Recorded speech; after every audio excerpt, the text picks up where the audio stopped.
Բարև ձեզ, Ազատ ձայն լրատվականը սկսում է հայագիտական ձայն Արարատի հաղորդաշարը։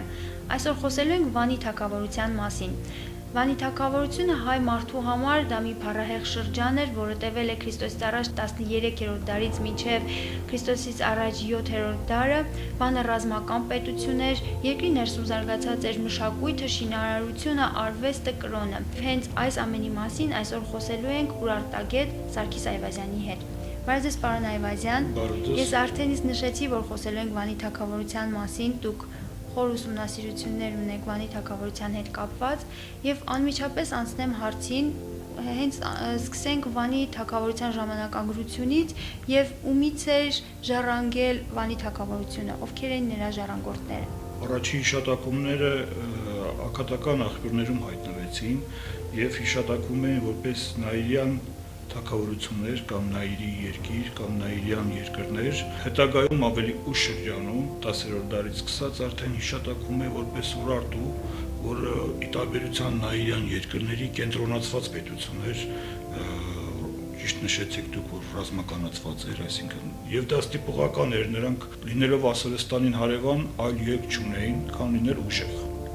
Շատ լավ հասկանում էին եւ ստեղծել էին շատ կենտրոնացված եւ հզոր տերություն, չանտեսելով նաեւ մշակույթը եւ շինարարությունը եւ տնտեսական կյանքը, ընդհանրապես ինքը շատ բազմակողմանի զարգացած պետություն էր բոլոր առումներով, ժամանակի գերտերություններից էր, դա էլ ասեմ, եւ իսկապես մեր Հայաստանի պատմության ամենափառահեղ էջերից մեկն էր այդ թագավորությունը, որը տևեց փաստորեն միջև Աքեմենյան թագավորությունը, միջև Գյուրոս Մեծի կողմից Հայաստանի, այսինքն նույն Վանի թագավորության նվաճում։ Եթե մենք փորձենք հիշել Խորենացու խոսքերը, որտեղ նա ասում էր, որ Երանի թե ես ծնված լինեի այն ժամանակ եւ հիշատակում է Տիգրան Երվանդյանին, որը փաստորեն այդ շրջանի վերջին թագավորն էր, Այգազյան շրջանի, որից նրանից հետո փաստորեն Հայաստանը կորցրեց անկախությունը եւ վերականգնվեց արդեն մի փոքր ավելի ուշ։ Եվ Խորենացին ըստ երևույթին պատահական չէր ասում այդ ամենը, նա թե Ուրարտու անունը չի հիշատակում, բայց շատ լավ գիտեր, թե ինչպիսին է եղել հայոց թագավորությունը այդ շրջանում, Այգազյան դինաստիայի շրջանում, հատկապես վերջին 100-ամյակներին, որ համընկնում է, որը մեզ ավելի ճիշտ հայտնի է Վանի թագավորություն անվան տակ։ Գիտեք, այդ անունները, տեսեք, մենք խոսում ենք Հայաստան, Վանի թագավորություն, ակադացիները ասում են Ուրարտու, Աստվածաշնչում հիշատակվում է Արարատ, դրանք մեր ունկնդիրին կարող են շփոթեցնել շատ հաճախ, թվա թե դրանք տարբեր երկրներ են, տարբեր քաղաքակրթություններ են, բայց իրականում դրանք բոլորը նույն հայոց աշխարհներ, տարբեր ժամանակաշրջաններում ելնելով քաղաքական տարբեր հանգամանքներից տարբեր դրսևորումներ են ունեցել։ Տեսեք, ես շեշտեցի, որ ի տարբերություն սկզբնական շրջանի նա դարձավ շատ կենտրոնացված եւ ռազմականացված տերություն, դա ինչի հետևանք էր։ Նույն ակադացիների վտանգը հեռացնելու համար էր։ Ակադացիները իրենք առաջինը ստեղծեցին պրոֆեսիոնալ բանակ եւ շատ մեծ վտանգ էին տարածաշրջանի ամբողջ երկրների համար եւ շատ, այսպես ասած, դեսպոտիկ կարգեր էր այնտեղ տիրում, ի տարբերություն մեզ բավական ազատ երկիր էր եւ այդ ֆոնի վրա ինչ որտեղ դա քաղաքական նախագիծ էր, որ իրականացրեցին այն ժամանակվա մեր հայ իշխանավորները եւ հայ ժողովուրդը ամբողջությամբ, որպես միասնական մի համակարգ վերցրած, որպեսզի դիմակայեն այդ ակատական վահագնացող վտանգին եւ ոչ միայն դիմակայեցին, այլ նաեւ կարողացան ճնշել հենց իրեն ասորական զոր թագավորությանը, հասել էր Վանի թագավորությունը իր գագաթնակետին եւ գրեթե ամբողջ մերձավոր արևելքը իր գերիշխանության տակ էր պահում եւ ակատական պետությունը ուղարկի խեղճացած վիճակում էր եւ իրենք էլ իրենց տեքստերում սարսափահար գրում են ուրարտական թագավորների, նկարագրում են ուրարտական թագավորների թագադրման ծեսը, թե ինչպես էր կատարվում, թե ինչպես էր բանակը անցնում, թե ինչպես էին նրա կողմնակիցները բարձրաձայն գոչում նրա անունը եւ սարսափահար ուղղակի նկարագրում էին այդ տեսարանը։ Ուզում եմ բոլոր թագավորներին անդրադառնանք, այսինքն ումից սկսվեց Վանի թագավորությունը, ով էր առաջին արքան եւ ինչպիսի պետություն էր այդ ժամանակ Վանի թագավորությունը։ Առաջին թագավորը, որ հիշատակվում է ակադական աղբյուրներում, որպես բուն Ուրարտուի թագավոր, ես չեմ խոսում Նաիրյան թագավորությունների մասին, որոնք դեռ 12-13-րդ դարերից են հայտնի, դա Արամե կամ Արամու արքան էր, ակնհայտ է, որ սա մեր Արամ անունն է, ուղղակի ակադացիները իրենց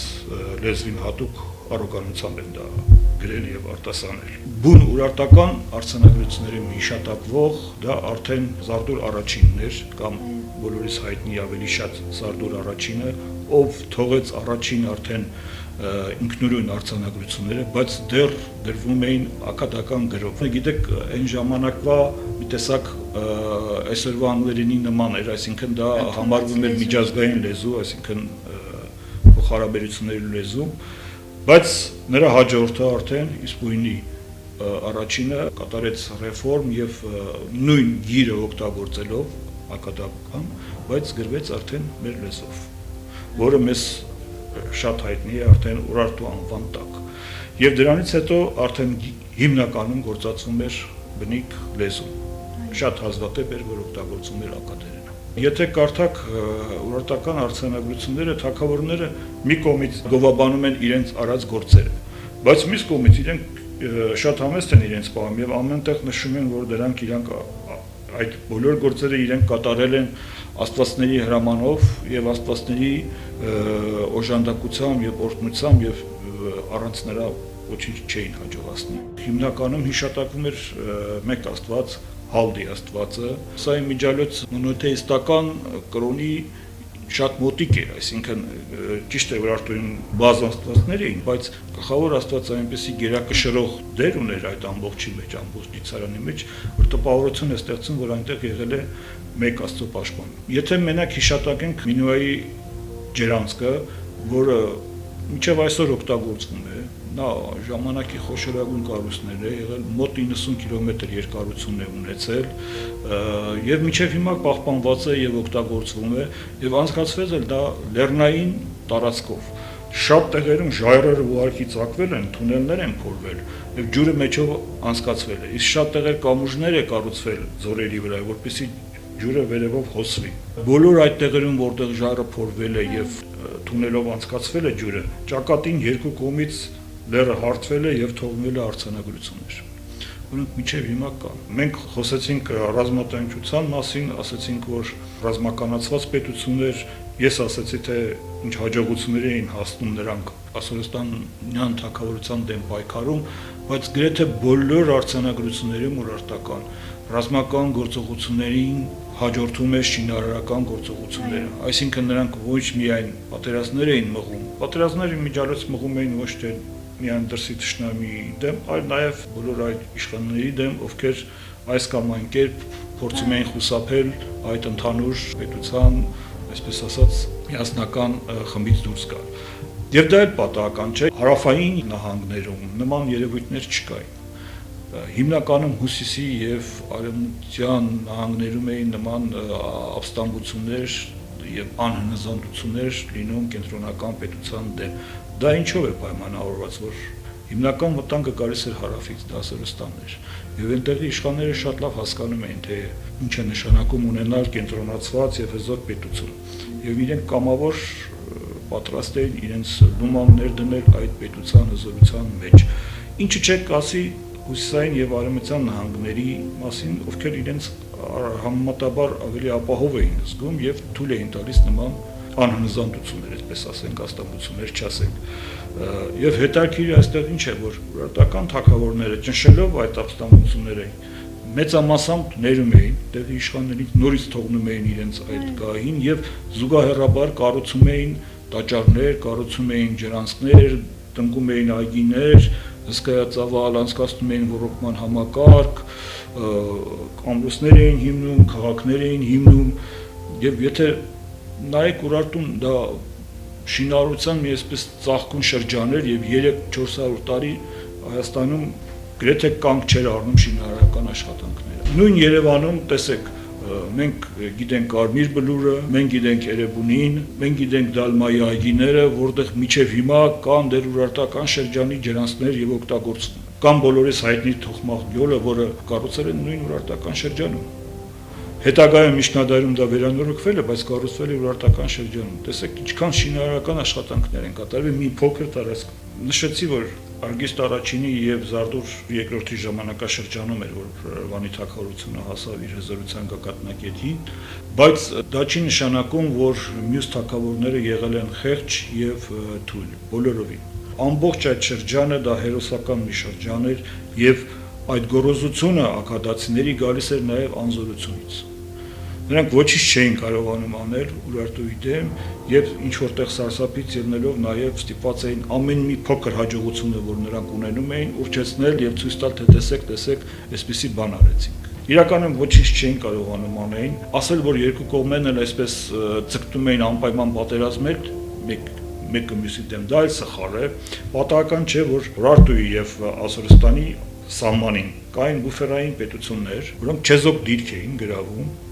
եւ Ասորստանը եւ Ուրարտուն ինչ որտեղ խրախուսում էին այդ քաղաքականությունը, որպեսզի արճակատումներ չառաջացնեին, որովհետեւ նրանք լավ էին հասկանում, որ երկուսն էլ հզոր տերություններ են, այն ժամանակվա աշխարհի գերտերությունները եւ ամեն առիթով չէ, որ փորձում էին մեկը մյուսի դեմ բանակներ անել։ Բայց ի վերջո այդ ներքին խռովությունները տեղի տվեցին ու Սարդուրի երկրորդի ժամանակ Ասորստանը գրավեց Վանը։ Ոչ, Սարդուրի երկրորդի ժամանակ չի, Վան քաղաքը չի գրավել, Վան քաղաքը շրջապատվել է Ռուշա երկրորդի ժամանակաշրջանում։ Դա մի անհաջող ճակատամարտի արդյունք էր, որտեղ ակադացիներին հաջողվել էր լեռների միջոցով շրջանցել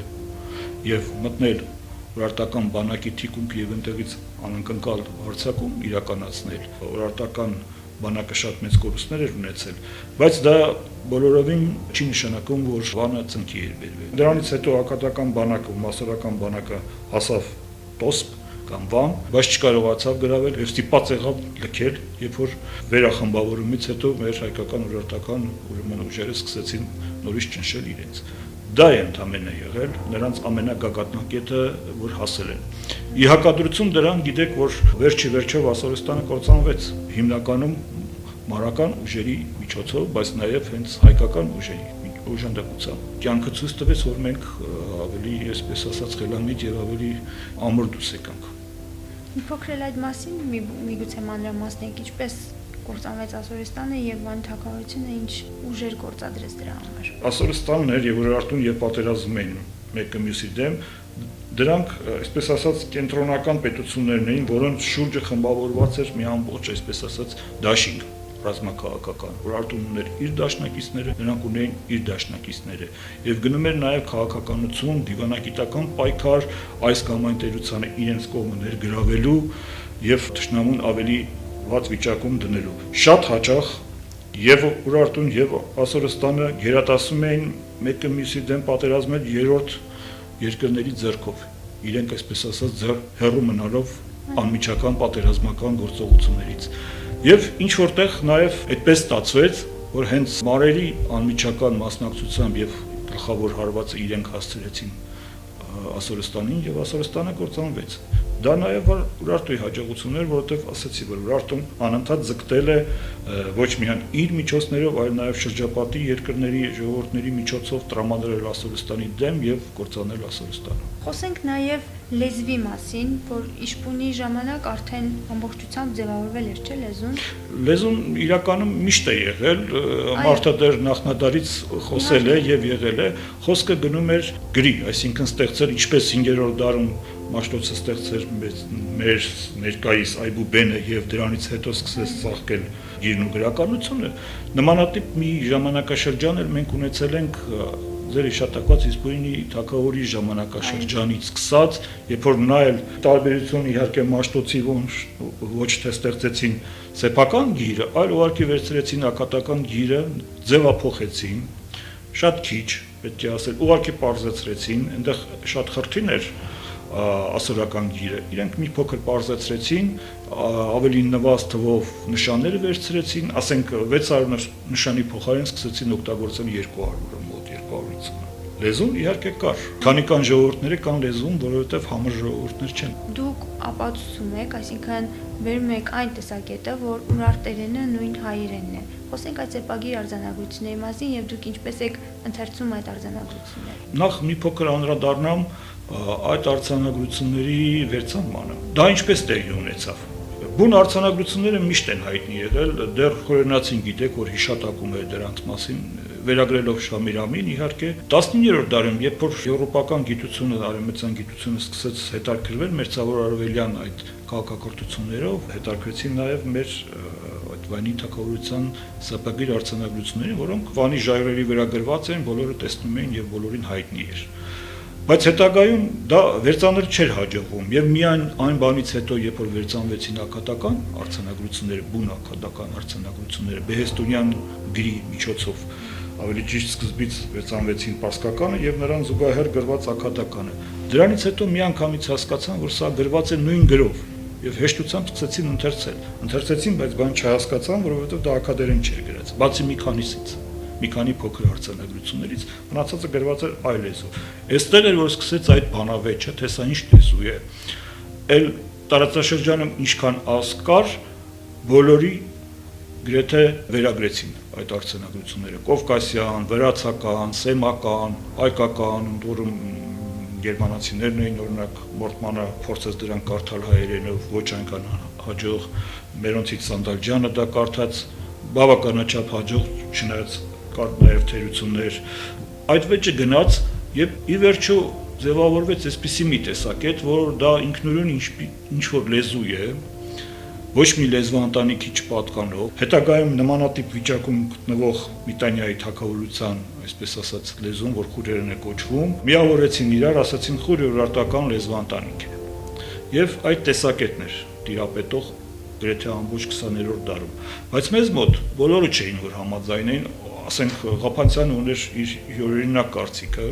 որ տարբերվում էր ստանդարտից, իսկ ավելի ուշ արդեն հայագետների մոտ փորձեր եղան կարդալ դա հայերենով։ Վահան Սարգսյանը դա արեց, որոշ սահմանափակ քանակությամբ բառարմատների ստուգաբանում արեց։ Դրանից առաջ ուրեմն շատ են զբաղվել եւ Ռաֆայել Իշխանյանը թեև նա գտնում էր, որ դա մեռած եւ օտար լեզու է, եւ ակադեմիկ Ջահուկյանն էր շատ զբաղվում, եւ իր կյանքի վերջում ինչն է հետաքրիր, Ջահուկյանը հրապարակեց մի հոդված 2000 թվականին, որտեղ ընթերցում էր եւ ապացուցում էր, որ մասամբ դրան գրված են հայերենով, եւ հարց էր բարձրացնում, որ իսկ մյուս մասերի հարցը դեռ բաց է մնում, այսինքն պետք է անել այս